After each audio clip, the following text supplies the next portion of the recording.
بنیاد بائبل کی باب پیدائش باب 1 آیات 4 اور 5 پر ہے.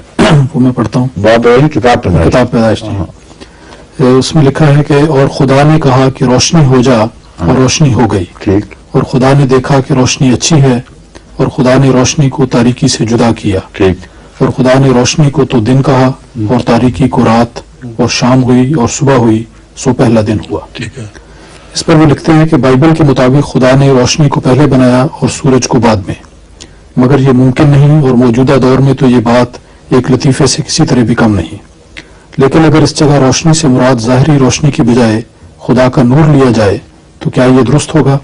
اور کیا یہ کہا جا سکتا ہے کہ بائبل میں بھی خدا نے شروع ویسے جدا کیا خدا نے اپنے نور کو؟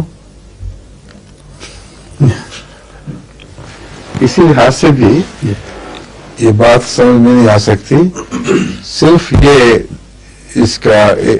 اس مشکل سے نکلنے کا راستہ ہے کہ قرآن کریم نے جس رنگ میں پیدائش کو بیان فرمایا ہے اس سے نتیجہ اخذ کریں اور یہ اندازہ لگائیں کہ قرآن کریم بائبل میں اسی خدا نے کیا کہا ہوگا جس کو توڑ مروڑ کر ان لوگوں نے کیا سکہ بنا دیا ہے.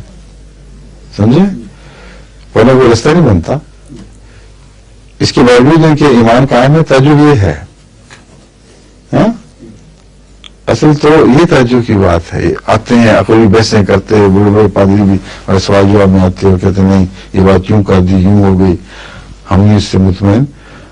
اور یہ دیکھیے گا کہ یہ کتاب ہے جس کو وہ الہی کلام سمجھ رہے ہیں اور پڑھتے ہیں اور نظر بالکل صاف پھیر کر آگے بول جاتے ہیں. سوچتے ہی نہیں کہ اگر یہ الہی کلام ہے تو پھر اللہ رحم فرمائے انسانی کلام کیا ہوگا پھر اس کے مقابل پر. تضاد سے بھرا ہوا لوگ تصورات. لیکن جیسا کہ میں نے بیان کیا تھا اس کو کنڈیم کر دینا کہ ایک لو کلام ہے ہمارے لیے جو خدا سے محبت کرتے ہیں جائز نہیں.